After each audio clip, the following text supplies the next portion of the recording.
আসসালামু আলাইকুম প্রিয় শিক্ষার্থীবৃন্দ। আশা করি করোনা কারণে তোমরা সকলে ভালো আছো। দোয়া করি তোমরা ভালো থাকো। আলহামদুলিল্লাহ, তোমাদের দোয়ায় আমি ভালো আছি। এখন দীর্ঘ প্রায় 15 থেকে 16 মাস যাবত আমাদের শিক্ষা প্রতিষ্ঠান বন্ধ। শ্রেণী কার্যক্রম এটা কোনোভাবেই করা সম্ভব হচ্ছে না, যার ফলে অনলাইনে কিছু কর্মকাণ্ড আমরা করতেছি। যতটুকু ক্ষতি পোষায় নেওয়া সম্ভব হয়। অবশ্যই তোমরা বাড়িতে থাকবে, স্বাস্থ্যবিধি মানবে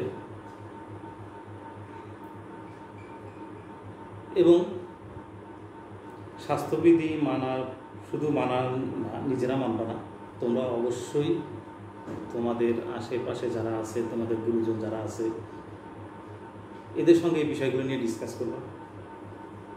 স্বাস্থ্যবিধি কীভাবে মানা যায়, কীভাবে স্বাস্থ্যবিধি মানলে আমরা অন্তত এই রোগের থেকে মুক্তি পেতে পারবো, মুক্তি পেতে তো সেফ থাকতে পারবো। এই বিষয়গুলো অবশ্যই তোমরা একটা নির্দিষ্ট সময় করে তোমাদের বাড়ির অন্যান্য মেম্বার যারা আছে তাদের সঙ্গে যোগাযোগ করবে, কথাবার্তা বলবে, শেয়ার করবে অন্যের কথাগুলো। আর ডেঙ্গু পরিস্থিতি ইদানিং আমাদের ঢাকা শহর সহ আশেপাশে জেলাগুলোতে মোটামুটি একটা প্রভাব বিস্তার করতেছে, এটা প্রকোপ বৃদ্ধি পাচ্ছে। বিশেষ করে ঢাকা এবং তার পার্শ্ববর্তী এলাকাগুলোতে ডেঙ্গুর একটা প্রকোপ এটা ইদানিং দেখা যাচ্ছে। তাহলে এখন আমাদের দুটা সমস্যা, এক হচ্ছে করোনা পরিস্থিতি, যা থেকে ভালো থাকার জন্য, সেফ থাকার জন্য আমরা 1.5 বছরের মতো চেষ্টা করে যাচ্ছি। এর ভিতরে শুরু হয়ে গেছে ডেঙ্গু আক্রমণ। তোমরা ডেঙ্গু মশা যেন বিস্তার লাভ করতে না পারে অবশ্যই তোমরা কী করবা, তোমাদের বাড়ির আশেপাশে যে সমস্ত জায়গাগুলোতে পানি জমে, বিশেষ করে 2 দিন বা তার অধিক পানি জমে আছে, ফুলের টব হতে পারে, যে কোনো তোমার ডাবের খোলা এগুলো হতে পারে, অথবা যে কোনো পাত্র হতে পারে যেগুলো বৃষ্টির পানি জমে আছে, তুমি অবশ্যই এগুলো পরিষ্কার করে ফেলবে এবং বাড়ির আশেপাশে ঝোপঝাড় যেগুলো আছে সেগুলো পরিষ্কার রাখবে। অর্থাৎ আমাদের উদ্দেশ্য মহামারী সহ সকল রোগের আক্রমণ থেকে নিজেদেরকে সেফ রাখা, এলাকাবাসীকে সেফ রাখা। যা তোমরা অবশ্যই সচেতন, তবে আমি তোমাদেরকে একটু স্মরণ করাই দিলাম, তোমরা এই বিষয়গুলো স্মরণ রাখবে, স্বাস্থ্যবিধি মেনে চলবা, একান্ত প্রয়োজন না হলে ঘরে বাইরে যাবে না, এবং বাইরে থেকে আসার পর অবশ্যই তোমার হাত সুন্দর করে স্যানিটাইজ করে নেবে। যাক, বিষয়গুলো স্মরণ রাখবো। এখন আমি 10ম শ্রেণীর শিক্ষার্থী যারা আছে, 10ম শ্রেণী এবং একই সঙ্গে 9ম শ্রেণীর শিক্ষার্থীরা ওই ক্লাসগুলো ফলো করবে। তোমাদের পরিমিতির 2য় চ্যাপ্টার থেকে আমি কিছু আলোচনা করার চেষ্টা করি। এখন পরিমিতির 2য় চ্যাপ্টার অর্থাৎ 16.2, এখানে আজকে তোমাদের সঙ্গে আমি 16.2-এর 10 নম্বর অঙ্কটা নিয়ে একটু আলোচনা করি। 10 নম্বর অঙ্কটার মধ্যে এখানে আছে হচ্ছে একটা রম্বসের পরিসীমা 180 সেন্টিমিটার, ক্ষুদ্রতর কর্ণটি হচ্ছে 54 সেন্টিমিটার, অপর কর্ণ বের করতে বলা হয়েছে এবং ক্ষেত্রফল বের করতে বলা হয়েছে। তো এখানে একটু খেয়াল করবো, আমাকে রম্বস নিয়ে আলোচনা করা হয়েছে এখানে। তো রম্বসের কর্মকাণ্ড করতে গেলে অবশ্যই তোমাকে কী করতে হবে, রম্বস সম্বন্ধে পরিপূর্ণ ধারণা থাকতে হবে। এখন রম্বস সম্বন্ধে যদি পরিপূর্ণ ধারণা তোমার না থাকে, তুমি রম্বসের যে কোনো সমস্যার সমাধান করতে পারবে না। তো ফার্স্ট আমরা বিষয়গুলো একটু জানি। রম্বস হচ্ছে, যদিও তোমরা সকলেই জানো, তারপরে একটু স্মরণ করাই দিই তোমাদের। রম্বস হচ্ছে এমন একটা চতুর্ভুজ যার বিপরীত বাহুগুলো পরস্পর সমান ও সমান্তরাল এবং প্রতিটি বাহুই হচ্ছে এখানে পরস্পর সমান। তো রম্বসের প্রথম শর্ত হচ্ছে এখানে বাহুগুলি হবে পরস্পর সমান, বিপরীত বাহুগুলি তো সমান অবশ্যই হচ্ছে এবং সমান্তরাল হচ্ছে। আরেকটা বিষয় খেয়াল করব, রম্বসের কোণগুলো কিন্তু সমকোণ নয়। 2টা কোণ হচ্ছে সমকোণ থেকে ছোট অর্থাৎ সূক্ষ্মকোণ, আর 2টা হচ্ছে সমকোণ থেকে বড় অর্থাৎ স্থূলকোণ। বিষয়গুলো খেয়াল রাখবো। এরপরে রম্বসের যদি আমি কর্ণ অঙ্কন করি, কর্ণ অঙ্কন করলে 2টি কর্ণের মধ্যে একটা কর্ণ হবে আকারে একটু বড় আর একটা হবে একটু ছোট। এখন 2টা কর্ণ যে বিন্দুতে ছেদ করে এই ছেদ বিন্দুতে অবশ্যই কি হবে, কর্ণদ্বয় পরস্পর সমদ্বিখণ্ডিত হবে।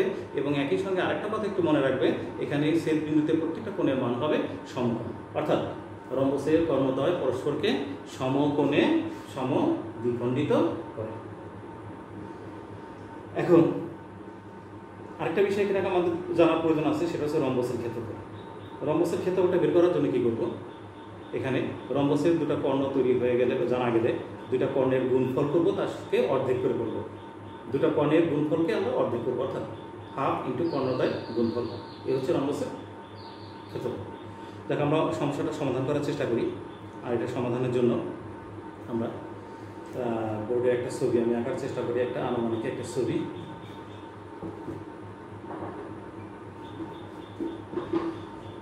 তাহলে এখানে আজকে পাঠ আমাদের হচ্ছে নবম দশম শ্রেণী, নবম দশম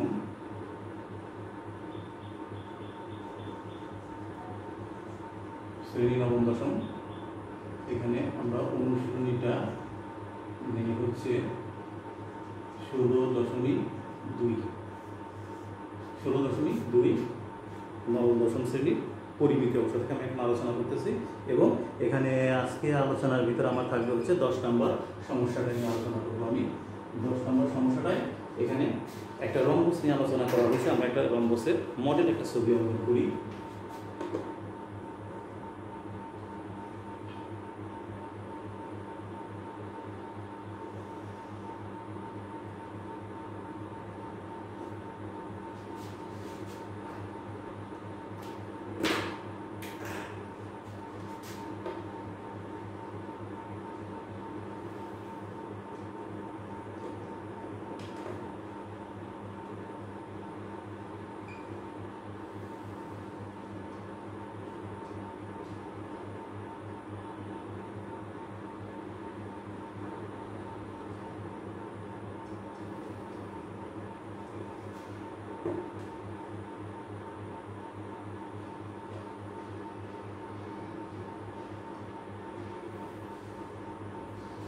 আগে পর্যন্ত বললাম একটা মডেল ছবি, আনুমানিক একটা চিত্র। এখন একটা নামকরণ করি, ধরলাম এ বি সি ডি, এটা একটা রম্বস। এখন আমার প্রশ্ন এখানে বলা আছে একটা রম্বসের পরিসীমা হচ্ছে 180 সেন্টিমিটার। পরিসীমা কি? পরিসীমা হচ্ছে বাউন্ডারি, অর্থাৎ সীমানাটা। সীমানা বলতে এখানে 4টা বাহু আছে, 4 বাহুর যোগফল। 4 বাহুর যোগফল হচ্ছে 180 সেন্টিমিটার। এখন 4 বাহুর যোগফল যদি, অর্থাৎ পরিসীমা যদি হয় 180, এক একটা বাহু হবে 4 ভাগের 1 ভাগ। তাহলে 4 ভাগের 1 ভাগে কত আসতেছে? 180। 4 ভাগে আসতেছে হলো দেখো 180। এটাকে আমরা 4 ভাগ করি, 1 ভাগে পাবো আমরা 45। এখন 45 যদি হয়, দেখো এই বাহুটা 45 সেন্টিমিটার, এটা 45 সেন্টিমিটার, এটা 45 সেন্টিমিটার, এটা 45 সেন্টিমিটার, প্রত্যেকটা বাহু 45 সেন্টিমিটার। এরপরে একটা কথা এখানে বলা হয়েছে যে রম্বসের এই ক্ষুদ্রতর কর্ণটি 54 সেন্টিমিটার। এখানে দুইটা কর্ণ যদি অঙ্কন করি, লক্ষ্য করো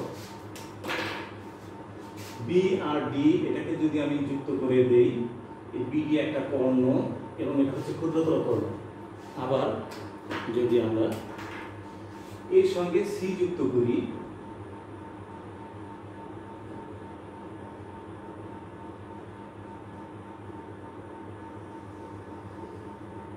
এর সঙ্গে সি যুক্ত করলাম, এখানে আরেকটা কর্ণ তৈরি হয়ে গেল, এটা হচ্ছে বৃহত্তর কর্ণ। এই দুটা কর্ণের মধ্যে মনে করো কর্ণ দুটা পরস্পর ছেদ করলো ও বিন্দুতে। এখন এই দুটা কর্ণের মধ্যে বলা আছে ক্ষুদ্রতর কর্ণটা হচ্ছে 54 সেন্টিমিটার। 54। তো এখন এটা যদি 54 হয়ে থাকে, আমরা কিন্তু একটু আগে এই বিষয়ে রম্বসের উপর একটু আলোচনা করে নিয়েছিলাম। ওখানে বলছিলাম যে রম্বসের কর্ণদ্বয় পরস্পরকে সমকোণে সমদ্বিখণ্ডিত করে, অর্থাৎ ও বিন্দুর প্রত্যেকটা কোণের মান হবে সমকোণ, অর্থাৎ 90 ডিগ্রি। আর ও বিন্দুতে প্রত্যেকটা কর্ণ কি হচ্ছে, সমান 2 ভাগে ভাগ হচ্ছে। তাহলে এখন এই ক্ষুদ্রতর কর্ণ বিডি যদি হয় 54, তাহলে এক একটা অর্ধেকে হবে 54 এর অর্ধেক, অর্থাৎ 27 সেন্টিমিটার। 27 সেন্টিমিটার, এটাও হবে 27 সেন্টিমিটার। এখন অপর কর্ণ যেটা এ থেকে সি পর্যন্ত, অর্থাৎ এসি, এটা কিন্তু আমাদের অজানা। এই অপর কর্ণটা যদি আমরা এখানে বের করে নিতে পারি, তাহলে অপর কর্ণের সঙ্গে এই ক্ষুদ্রতম কর্ণ গুণ করে তাকে অর্ধেক যদি করে ফেলি, রম্বসের ক্ষেত্রে চলে আসবে। এই কার্যক্রমটা করার জন্য আমরা এখানে কি করতে পারি, আমরা দুটো পদ্ধতিতে কাজ করতে পারি। একটা পদ্ধতি হচ্ছে যে চারটা ত্রিভুজ তৈরি হয়ে গেছে, প্রত্যেকটা ত্রিভুজ কিন্তু এখানে সমকোণী ত্রিভুজ। আর যেহেতু সমকোণী ত্রিভুজ তৈরি হয়ে গেছে, যে কোনো একটা ত্রিভুজ নিয়ে যদি আমি পিথাগোরাসের সূত্রটাকে প্রয়োগ করি, যে কোনো একটা ত্রিভুজ থেকে পিথাগোরাসের সূত্র, তাহলে আমরা কি করতে পারবো? দেখো, এটা নিয়ে যদি করি এও পাবো, নিচেটা করলে এও পাচ্ছি, লাইনের উপরটা করলে এখানে সিও পাবো, নিচের ত্রিভুজ নিয়ে যদি কাজ করি তাহলে এখানে সিও পাবো। অর্থাৎ যে কোনো একটা সমকোণী ত্রিভুজ নিয়ে যদি কর্মকাণ্ড করি, অর্থাৎ পিথাগোরাসের সূত্র প্রয়োগ করি, তাহলে কি করবে? আমরা অপর কর্ণের অর্ধেকটা পেয়ে যাবো। আর অপর কর্ণের অর্ধেক পাওয়ার পরে তাকে যদি আমরা ডবল করে ফেলি, তাহলে পুরো কর্ণটা বের হয়ে যাবে। আর পুরো কর্ণ বের হয়ে গেলে উত্তরের একটা অংশ হয়ে গেল এবং ক্ষেত্রফলে কাজকর্মটা শেষ করে করতে পারবো। এইগুলো একটা পদ্ধতি। আরেকটা পদ্ধতি, যদি তোমরা অ্যাপোলোনিয়াস সূত্র প্রয়োগ করো, অ্যাপোলোনিয়াসের সূত্র প্রয়োগ করলে তখন তুমি কি করবা? যে চারটা ত্রিভুজ তৈরি হয়ে গেছে, চারটা ত্রিভুজের পাশাপাশি যে কোনো দুইটা ত্রিভুজ নিয়ে কাজ করতে পারো, পাশাপাশি যে কোনো দুইটা ত্রিভুজ। অর্থাৎ এই দুটো নাও, এই দুটো যদি নেওয়া হয়, এখানে এ বি সি এই ত্রিভুজ দিতে পারো, অথবা এই দুটা নিয়ে কাজ করতে পারো, সি বি ডি, অথবা বামেটা নিতে পারো, অথবা নিচের এই দুটা নিতে পারো। এখানে অ্যাপোলোনিয়াসের সূত্র প্রয়োগ করলে সেখানেও কি হবে? অপর কর্ণের অর্ধেক বের করবে। তাহলে আমাদের দুইটা রাস্তা করা আছে। আমরা ইচ্ছা করলে পিথাগোরাসের সূত্র প্রয়োগ করতে পারবো, অ্যাপোলোনিয়াসের সূত্র প্রয়োগ করতে পারবো। এখন অ্যাপোলোনিয়াসের সূত্রটা প্রয়োগ করতে গেলে আগে ভালো করে শিখতে হবে, যেহেতু আর্টস এবং কমার্সের স্টুডেন্ট যারা আছে তাদের জন্য অ্যাপোলোনিয়াসের সূত্রটা একটু জটিল হয়ে যাবে। সুতরাং আমি পিথাগোরাসের সূত্র নিয়ে কাজ করবো, শেষ করবো। তাহলে এখন এই কর্মকাণ্ডটা করার জন্য একটু বিবরণ দেওয়ার দরকার আছে। বিবরণটা আমি একটু লিখি, বিবরণটা লিখে শেষ করি আগে।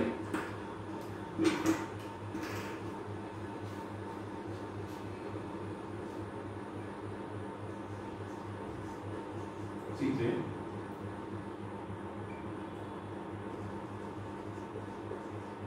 Rhombus A B C D এর কর্ণদ্বয়, আচ্ছা, পরিসীমা হচ্ছে 180 সেন্টিমিটার। সুতরাং রম্বসের প্রতি বাহুর দৈর্ঘ্য, প্রতি বাহুর দৈর্ঘ্য হবে 180 এর 4/1 এত সেন্টিমিটার। এখানে পাবো আমরা 45 সেন্টিমিটার। আমরা এক একটা বাহু পেয়ে গেলাম। এক একটা বাহু পাওয়ার পরে আমরা কি করি? এখানে কর্ণ দুটাকে অঙ্গ করে দিই। তাহলে কর্ণ কি কি? কর্ণদ্বয় একটা হলো বিডি, বিডি ও আরেকটা হলো এসি, এসি অঙ্কন করি, কর্ণ অঙ্কন। এখন লক্ষ্য করো, দুটা কর্ণ পরস্পরকে ছেদ করছে কোন বিন্দুতে? ও বিন্দুতে। কিভাবে ছেদ করছে? সমকোণে সমদ্বিখণ্ডিত করছে। তাহলে এখানে উল্লেখ করে দিই, কর্ণদ্বয় বিডি ও এসি পরস্পর ও বিন্দুতে সমকোণে সমদ্বিখণ্ডিত হয়েছে।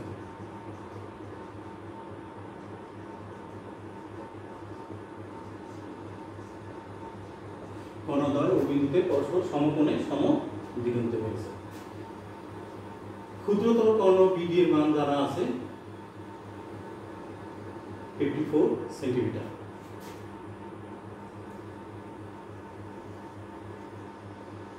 ক্ষুদ্রতর কর্ণ বিডি ইকুয়াল টু হলো 54 সেন্টিমিটার। এখানে কর্ণদ্বয় যেহেতু পরস্পর সমকোণে সমদ্বিখণ্ডিত হয়েছে, তাহলে আমরা বলতে পারবো এখানে BO equal to DO. BO equal to হলো ডিও, এবং এটা কত হবে? এটা হবে টোটালটা ছিল হচ্ছে 54 অর্থাৎ 54 তার অর্ধেক এত সেন্টিমিটার। তার মানে এখানে পাবো 27 সেন্টিমিটার। আরেকটা অংশ অর্থাৎ এও কার সমান হবে? এটা হবে সিও সমান, এও সিও সমান হয়ে গেল। তাহলে এখন আমরা এই যে আমাদের সমস্যায় যে রম্বসটা নিয়ে আলোচনা হয়েছে, রম্বসটার সম্বন্ধে আমরা কিছু তথ্য এখানে লিখলাম। ফার্স্টে কী করছি, আমরা একটা রম্বস তৈরি করছি, আনুমানিক একটা চিত্র অঙ্কন করছি। এখানে নাম দিচ্ছি AB CD। রম্বসের দুটো কর্ণ, একটা হলো BD, একটা হলো AC। এরা পরস্পর ছেদ করেছে ও বিন্দুতে। কীভাবে ছেদ করলো? এরা অবশ্যই পরস্পরকে সমকোণে সমদ্বিখণ্ডিত করে, অর্থাৎ AC আর BD কর্ণ পরস্পর ও বিন্দুতে যখন ছেদ করেছে তখন ও বিন্দুতে প্রত্যেকটা কোণের মান হচ্ছে এক সমকোণ, আর প্রত্যেকটা কর্ণ সমান অংশে ভাগ হচ্ছে, উপরের অংশ আর নিচের অংশ সমান। টোটালটা যেহেতু ছিল 54, সুতরাং এক একটা অংশ হবে কত? 54 অর্ধেক কত? 27। আর এদিকে এটা অজানা ছিল, কারণ কি কিন্তু বলতে পারতেছি এখানে AO আর CO হলো পরস্পর সমান। এখন আমাদের এই সমস্যা সমাধানের জন্য আমরা কি করব? দুটা রাস্তা আমাদের খোলা। একটা হচ্ছে পিথাগোরাসের সূত্র প্রয়োগ করতে পারি। পিথাগোরাসের সূত্র প্রয়োগ করলে এখানে যে দেখো চারটা ত্রিভুজ তৈরি হয়ে গেছে, প্রত্যেকটা ত্রিভুজ হচ্ছে সমকোণী ত্রিভুজ। চারটা ত্রিভুজের যে কোনো একটা নিয়ে কাজ করতে পারি আমরা। আর একটা রাস্তা, বিকল্প রাস্তা খোলা আছে, সেটা হচ্ছে অ্যাপোলোনিয়াসের সূত্র। যেহেতু অ্যাপোলোনিয়াস আসলে একমাত্র বিজ্ঞান বিভাগের স্টুডেন্টের জন্যই এটা বেটার হবে, সুতরাং আমি ওই রাস্তা না আছে পিথাগোরাসের সূত্র প্রয়োগ করি। এখন পিথাগোরাসের সূত্র প্রয়োগ করার জন্য তুমি কি করতে পারো? এই চারটা ত্রিভুজের মধ্যে যে কোনো একটা নিয়ে কাজ করো। আমি এটা নিয়ে তোমাদেরকে দেখাচ্ছি। এই ত্রিভুজটা নিয়ে, এই ত্রিভুজটার নাম হচ্ছে AOB।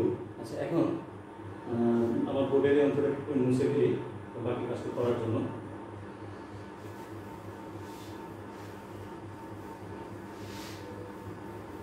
তাহলে এখন আমরা কি করবো?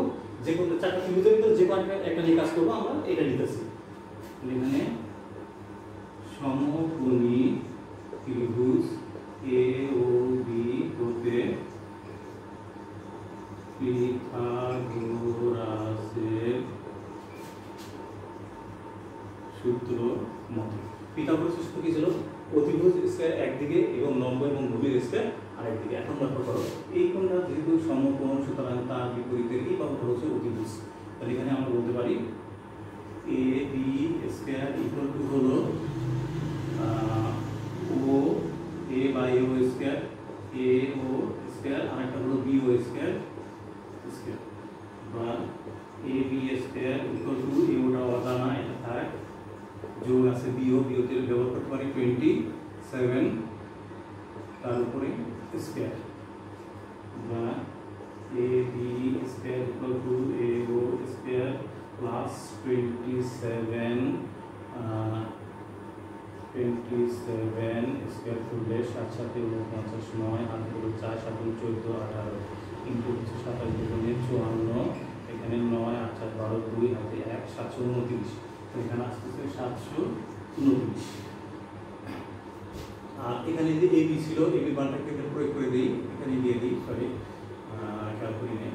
AB টা হচ্ছে 45 তার উপরে স্কয়ার, 45 কে স্কয়ার করলে এখানে 45 ইনটু 45 5 5 25 2 4 5 20 22 ইনটু হচ্ছে 4 5 20 শূন্য হাতে 2 4 16 17 18 180, এখানে 5 2 0 2 20 25, তাহলে এখানে আসতেছে হলো 2025। এখানে দেখো অজানা রাশি হচ্ছে এওটাকে আমরা একদিকে বলতে সম্পূর্ণ সাইড চেঞ্জ করি। এখানে AO স্কয়ার প্লাস হলো 729 ইকুয়াল টু হলো 2025। এখান থেকে আমরা AO স্কয়ার রাখি, এটাকে লাইনে পাঠাই দাও, 2025 তাকে বাদ দাও 729। এখন আমি বিয়োগটা করে দিই, AO স্কয়ার ইকুয়াল টু 7 6 হাতে হচ্ছে 1 3 12 9 হাতে 1 8 20 1296। এখন এখান থেকে AO বের করবো, এই দুটোটা হচ্ছে √1296, তাহলে এখানে পাবো হচ্ছে AO ইকুয়াল টু 1296, এখানে 3 3 9 নম্বর হলো 3 96 6, এখানে এখন যদি আমরা 6 রাখবে হয় 4 অথবা 6 হতে পারে, 6 যদি দেওয়া হয় 6 6 36 6 হাতে হচ্ছে 3 6 6 36 7 7 39 39 মিলেছে, অর্থাৎ 36 হচ্ছে আমার বর্গমূল। তাহলে 1296 বর্গমূল হচ্ছে 36 এখানে পাচ্ছি হলো 36, এও পাচ্ছি 36। এখন এওটা কি? এওটা হচ্ছে অপর কর্ণের অর্ধেক, অপর কর্ণের অর্ধেক কেউ পেয়ে গেছি। আমার দরকার হচ্ছে সম্পূর্ণ কর্ণ। সম্পূর্ণ কর্ণ হচ্ছে এসি অর্থাৎ অপর কর্ণ। এখানে শেষ করে দিই, অপর কর্ণ এটা হলো এসি, আর এসিটা কার সমান? এসিটা হলো এর দুইটা সমান অর্থাৎ 2AO ইকুয়াল টু 2 ইনটু এওতে এখন বসাতে পারি হচ্ছে 36 এখন সেন্টিমিটার, এখানে গুণ দিলে আসবে হচ্ছে 72 সেন্টিমিটার। আমরা অপর কর্ণ বের করে দিয়েছি। তাহলে কাজের অর্ধেক কিন্তু হয়ে গেছে, ম্যাক্সিমাম হয়ে গেছে। এখন দরকার হচ্ছে এই যে ট্রাপিজম নিয়ে আলোচনা করছি তার ক্ষেত্রফল। এখন ট্রাপিজমের ক্ষেত্রফল আমরা আগে আলোচনা করছি, আবার একটু বলি। ট্রাপিজমের ক্ষেত্রফল হচ্ছে হাফ ইন্টু কর্ণদ্বয়ের গুণফল। লিখি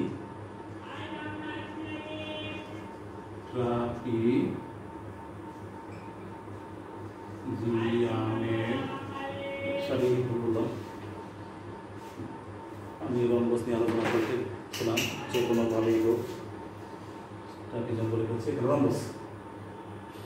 রম্বস ABCD এর ক্ষেত্রফল হচ্ছে কি? হাফ ইন্টু কর্ণদ্বয়ের গুণফল। তাহলে এখানে হাফ ইন্টু কর্ণ, একটা কর্ণ হচ্ছে BD, আরেকটা কর্ণ হচ্ছে AC। তুমি ইচ্ছা করলে এখানে সূত্রটা লিখতে পারো, হাফ ইন্টু কর্ণদ্বয়ের গুণফলটা লিখতে পারো। দেখো আমি এখানে চিত্র থেকে অংশটাকে এখানে উল্লেখ করে দিয়েছি। এখন এখানে তুমি মানটা বসায় দাও, হাফ ইন্টু BD। BD-তে আমরা ব্যবহার করবো হচ্ছে একটা কর্ণ BD-তে আসবে হচ্ছে 54 ইন্টু AC হচ্ছে অপর কর্ণ, এখানে পাইলাম একটু আগে আমরা 72 এত বর্গ সেন্টিমিটার। এখন এখানে কাটাকাটি করে নিতে পারো, 2 দিয়ে 54কে কাটলে এখানে পাবো হচ্ছে 27 ইন্টু আছে হলো 72 এত বর্গ সেন্টিমিটার ইকুয়াল টু, এখানে গুণ দাও 27 ইন্টু 72, 27 দুগুণে 54, এখানে 7 7 49 9, হাতে হচ্ছে 4, 7 গুণ 14 আর 4 18, এখানে 4 9 4 9 5 14, 4 হাতে 1 1944। তাহলে এখানে আসছে 1944 এত বর্গ সেন্টিমিটার। তাহলে এখন দেখো আমরা যে রম্বসটা নিয়ে আলোচনা করলাম, এখানে যে রম্বসটা নিয়ে আলোচনা করছি সেই রম্বসের বের করতে বলা হয়েছে অপর কর্ণের দৈর্ঘ্য। আমরা অপর কর্ণের দৈর্ঘ্য পেয়ে গেছি 72 সেন্টিমিটার এবং বের করতে বলা হয়েছে ক্ষেত্রফল। ক্ষেত্রফল পাইলাম কত? 1944 বর্গ সেন্টিমিটার। এই দুইটা রেজাল্ট। সুতরাং নির্ণয় অপর কর্ণ হচ্ছে 72 সেন্টিমিটার এবং ক্ষেত্রফল এটা পাওয়া গেছে 1944 বর্গ সেন্টিমিটার। আমরা যে সমস্যা নিয়ে আলোচনা করতেছিলাম এই সংক্রান্ত সমস্যার সমাধান আমরা ইতিমধ্যে করে ফেলছি। অর্থাৎ রম্বসের ক্ষেত্রফল বের করতে বলা হয়েছিল, অপর কর্ণের দৈর্ঘ্য বের করতে বলা হয়েছিল, দুইটা আমরা ইতিমধ্যে করে ফেলছি। শিক্ষার্থী বৃন্দ, তোমরা বাসায় একটু পড়াশোনা করো। পরিমিতির যে কোনো সমস্যা নিয়ে যখন তোমরা আলোচনা করবা, পরিমিতির সমস্যাগুলো সমাধান করার চেষ্টা করবো। অবশ্যই যে ক্ষেত্র নিয়ে আলোচনা করবা, যে ক্ষেত্রের অঙ্ক নিয়ে আলোচনা করবা, সেই ক্ষেত্র সম্বন্ধে তোমাকে পুরোপুরি ধারণা থাকতে হবে। সুতরাং ক্ষেত্র সম্বন্ধে পুরোপুরি ধারণা অর্জন করো। ধারণা অর্জন করার পর সূত্রগুলো ভালো করে শিখো, এরপর তুমি অঙ্ক করো, দেবো পরিমিতির অঙ্ক আসলে সহজ থাকবে। তাহলে ভালো থাকো, সুস্থ থাকো এবং স্বাস্থ্যবিধি সকলেই মেনে চলো। ধন্যবাদ। আসসালামু আলাইকুম।